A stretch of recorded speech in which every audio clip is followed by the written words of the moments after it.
2022 G20 Bali Summit.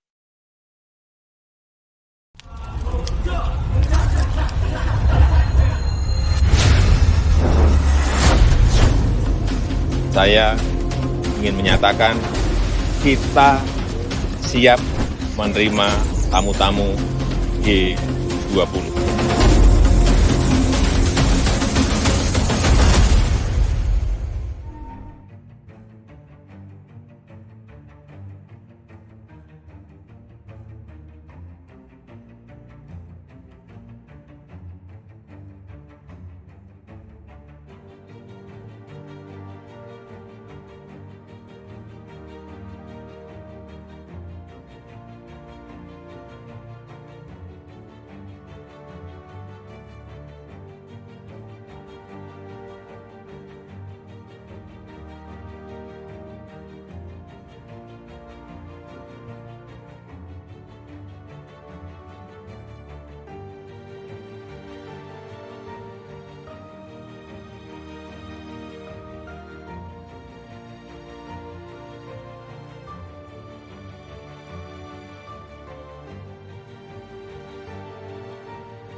Selamat datang di Indonesia.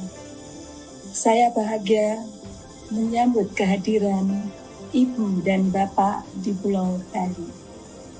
Hari ini saya ingin mengajak Bapak Ibu merasakan kearifan lokal dari Indonesia. Saya menyebutnya kehidupan berkelanjutan. Indonesia adalah negeri yang kaya akan budaya, yang memiliki keunikan tersendiri, syarat dengan filosofi dan nilai-nilai kehidupan. Musik tradisional yang menyambut Bapak dan Ibu adalah salah satu kesenian khas Bali. Alat yang bernama gamelan namanya rindu. Alat yang dimainkan terbuat dari bambu yang ramah lingkungan. Alunan harmoni suara rindu dapat membawa kita seolah menyatu dengan alam dan menghasilkan harmoni. Harmoni ini adalah kehidupan masyarakat Indonesia yang rukun dan toleran di tengah perbedaan.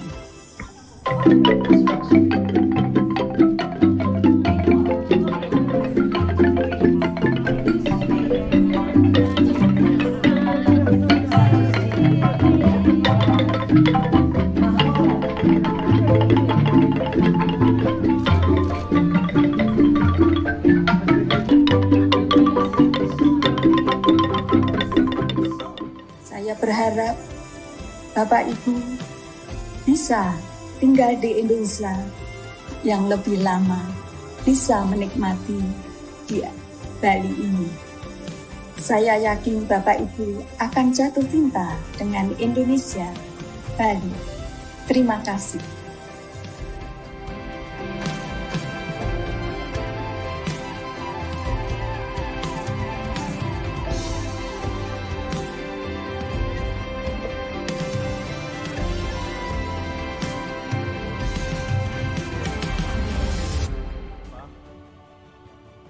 And second, President of FIFA, Mr. Gianni Infantino. Now I would like to invite Mr. Thomas Bach to deliver his speech. The floor is yours, Mr. Bach. Thank you very much, Your Excellency, Jokowi, President of the Republic and Speaker and Chair of the G20 Summit. Your Excellencies, please allow me first of all to thank our gracious host, President Jokowi, for the great honor to be able to address you, the world leaders. I applaud him for choosing its motto for this summit, Recover Together, Recover Stronger, which perfectly resonates with our new Olympic motto, Faster, Higher, Stronger, Together. The global pandemic made it crystal clear how important sport is for our physical and mental health. Sport can save lives. This is why the International Olympic Committee is working closely with the World Health Organization to promote healthy and resilient societies through sport. Olympic athletes are central to this as role models for healthy lifestyle. The excellent cooperation with the governments of Japan and China and our close partnership with the WHO were crucial for us to successfully and safely organize 2 editions of the Olympic and Paralympic Games during the height of the pandemic. During these dark times, the Olympic Games Tokyo 2020 and the Olympic Winter Games Beijing 2022 gave so many people around the world hope and optimism. The countless messages of appreciation from all walks of life are summed up in an excellent way by the WHO Director General Dr. Tedros, who said, "The Olympic Games bring the whole world together in solidarity and in a celebration of hope."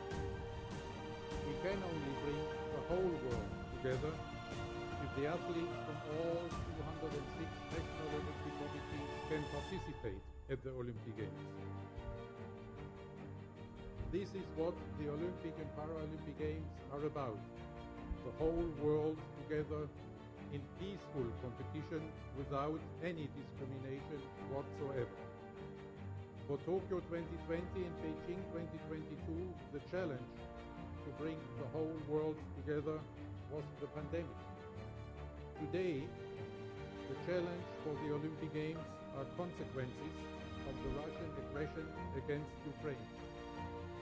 Russia's violation after the Olympic Charter by violating the Olympic Rules Resolution adopted unanimously by the United Nations General Assembly. At the same time, we are supporting the athletes and members of the Ukrainian Olympic Committee everywhere with all our solidarity. But in contrast to the far too many other wars and conflicts in our world, regarding this war, some governments started to decide which athletes would be allowed to participate in international sports competitions and which athletes not. They did, and they do so, purely on political grounds. They want to decide which athletes can now qualify and finally compete at the Olympic Games Paris 2024.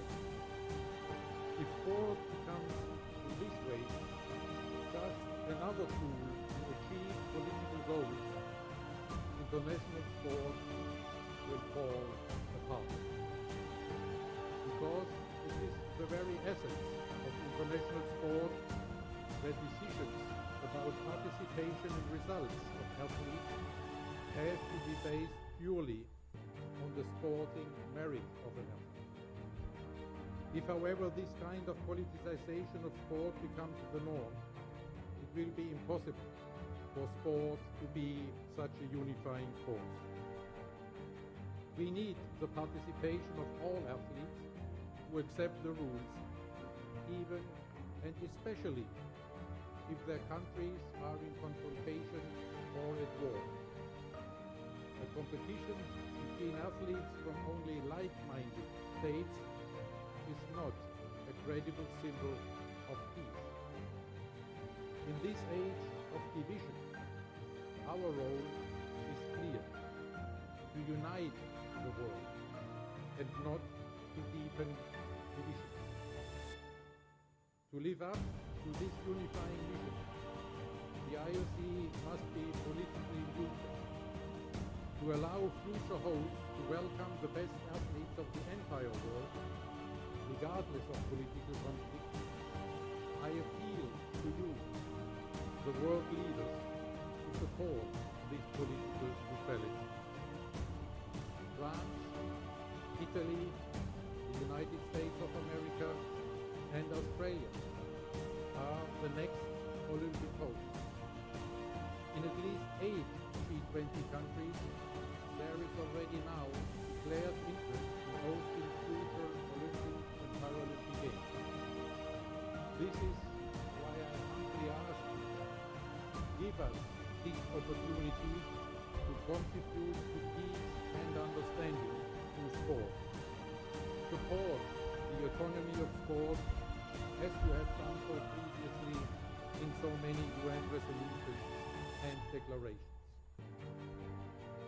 There are not many occasions when all humankind can set aside our differences and come together in peace.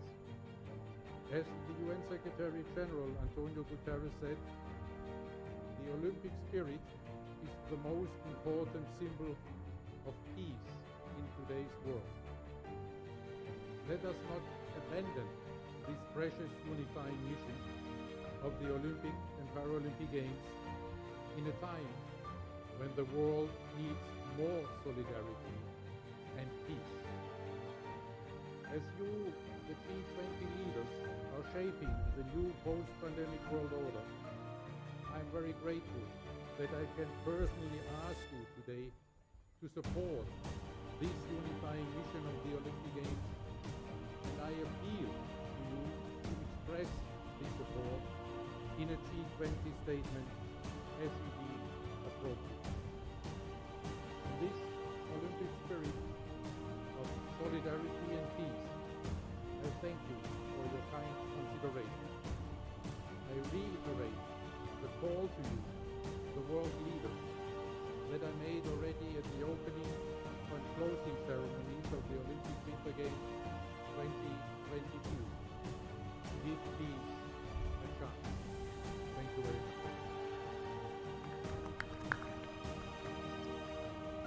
Thank you very much, Mr. Thomas Bach. Our second speaker is Mr. Gianni Infantino, President of FIFA. Mr. Infantino, the time is yours. Thank you very much, dear President Widodo. Thank you for hosting us in your beautiful, beautiful country. Dear President, dear heads of states and the governments, dear delegates, dear friends, I want to speak to you about the one topic which I believe all of you here will agree on. Football.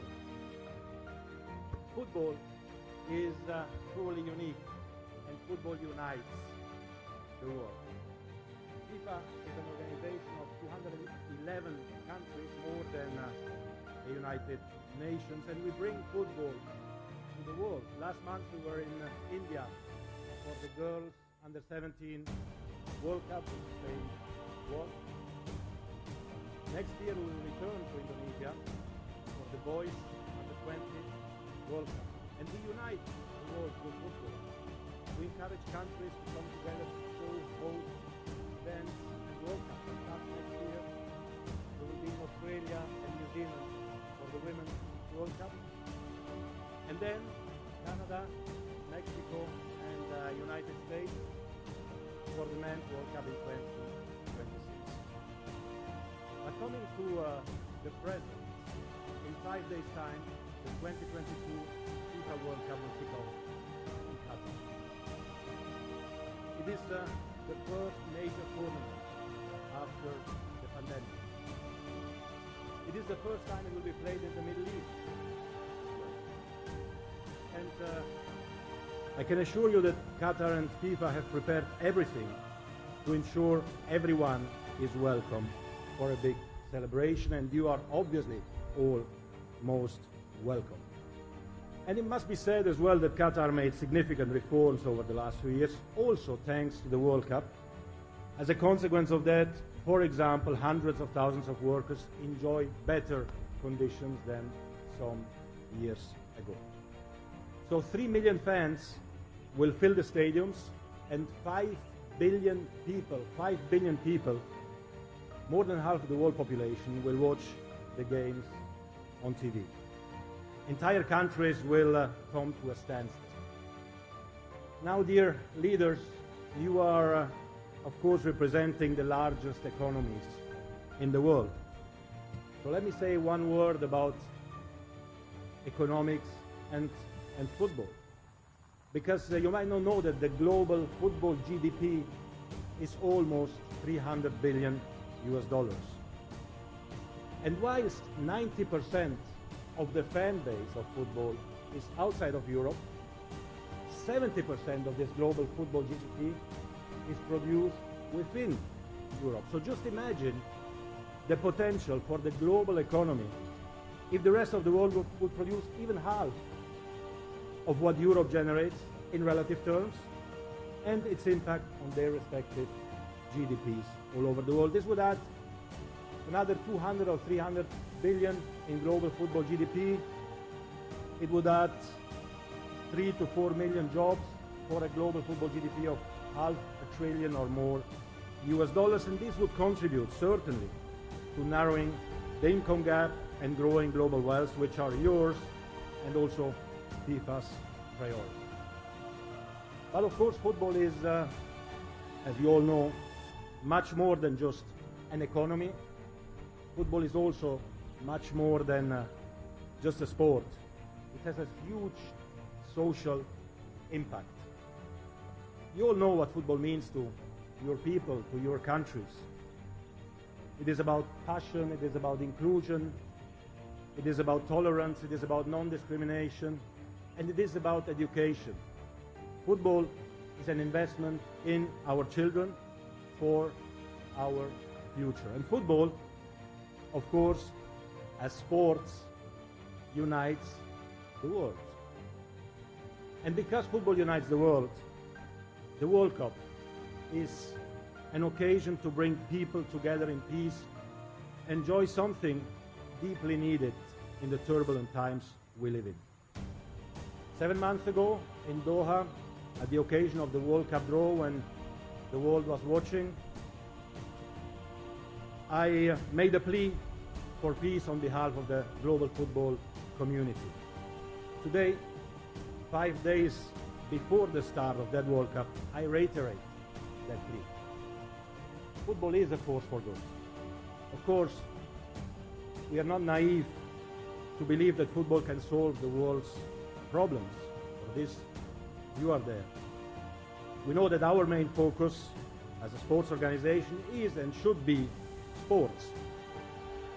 But because football unites the world, this particular World Cup, with 5 billion people watching it, can be the trigger for a positive gesture, for a sign or a message of hope. Dear leaders, Russia hosted the last World Cup in 2018. Ukraine is bidding to host the World Cup in 2030. Maybe that the current World Cup starting in 5 days can really be that positive trigger. So my plea to all of you is to think on a temporary ceasefire for 1 month for the duration of the World Cup, or at least the implementation of some humanitarian corridors or anything that could lead to the resumption of dialogue as a first step to peace. You are the world leaders. You have the ability to influence the course of history. Football and the World Cup are offering you and the world a unique platform of unity and peace all over the world. So let's take this opportunity to do everything we can to start putting an end to all conflicts. Thank you very much. And this is the official ball of the World Cup. Every one of you will receive such a ball with your name on it, so make sure you get it. And in the meantime, if you don't mind, I would like to ask everyone to sign maybe this particular ball, and then together with President Widodo we can decide what we do with it. Thank you for your attention, and have a great day, and thank you for everything. Thank you.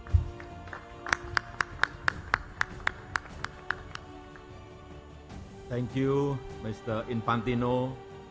Sports is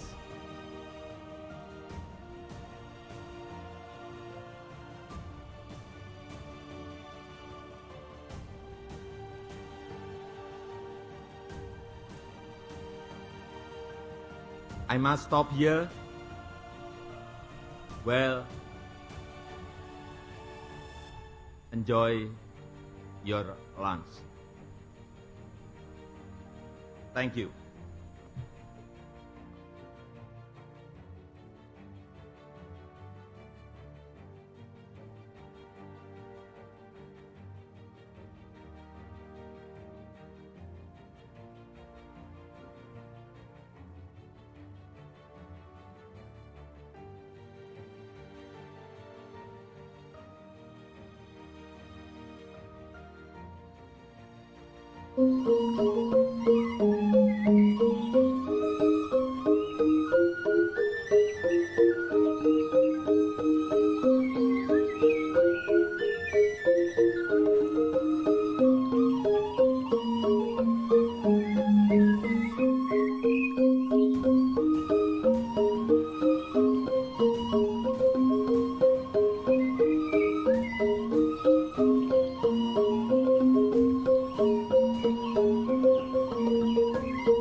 Yang mulia,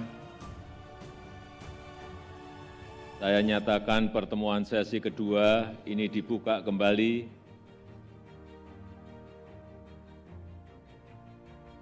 Semoga Yang Mulia dapat menikmati makan siang yang kami sajikan tadi.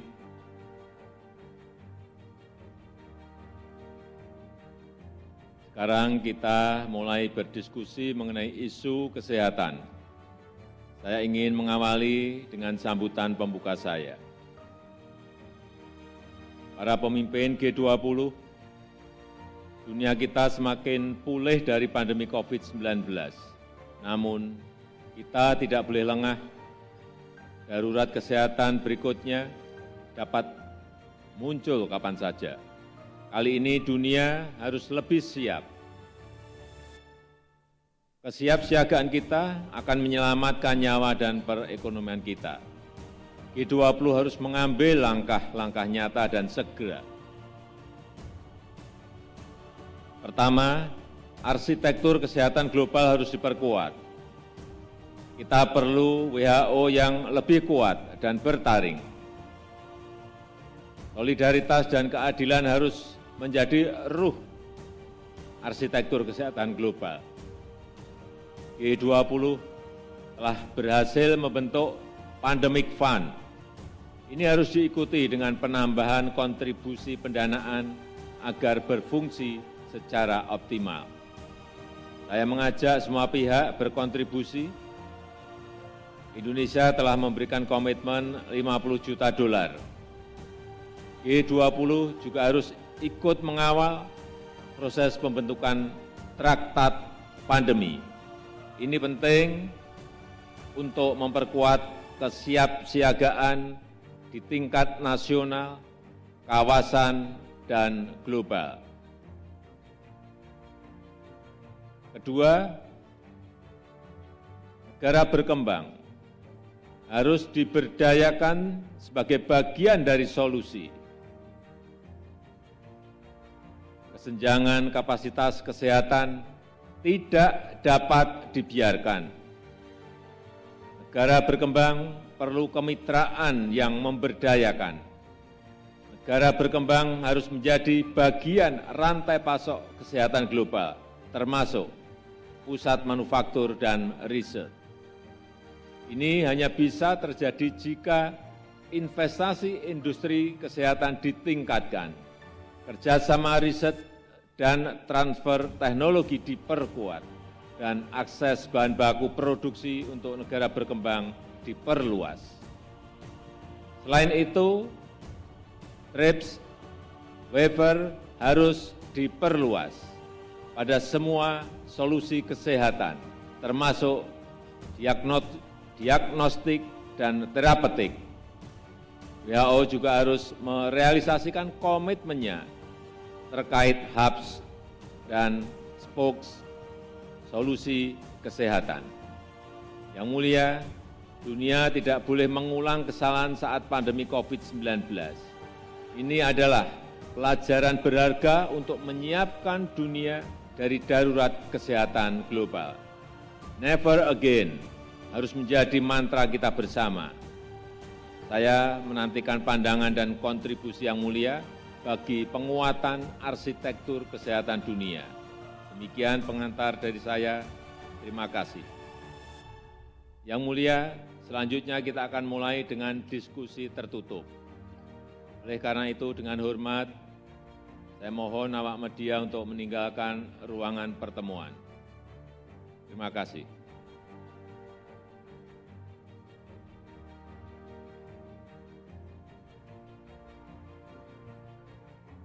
Saya sangat mengharapkan dalam diskusi ini kita dapat membahas bagaimana kita bekerja sama memperkuat arsitektur kesehatan global.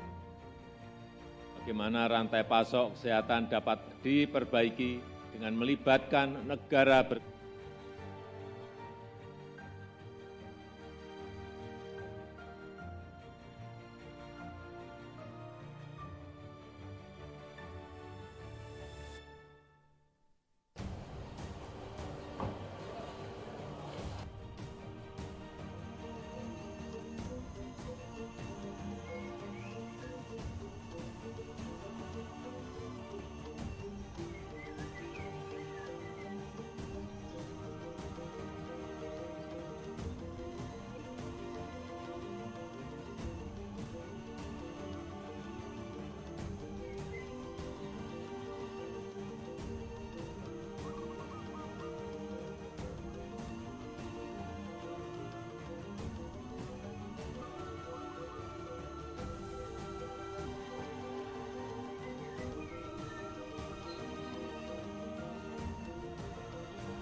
Welcome. Président, tout va bien? Fine and you? Fine? Happy to see you. And once again, condolences.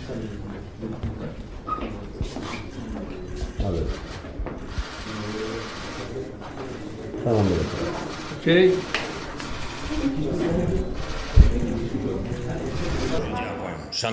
I want this aggressive Russian war to end justly and on the basis of the UN Charter and international law. Ukraine should not be offered to conclude compromises with its conscience, sovereignty, territory and independence. We respect the rules and we are people of our word. Ukraine has always been a leader in peacekeeping efforts and the world has witnessed it. And if Russia says that it supposedly wants to end this war, let it prove it with actions. Apparently one cannot trust Russia's words, and there will be no Minsk III, which Russia would violate immediately after signing.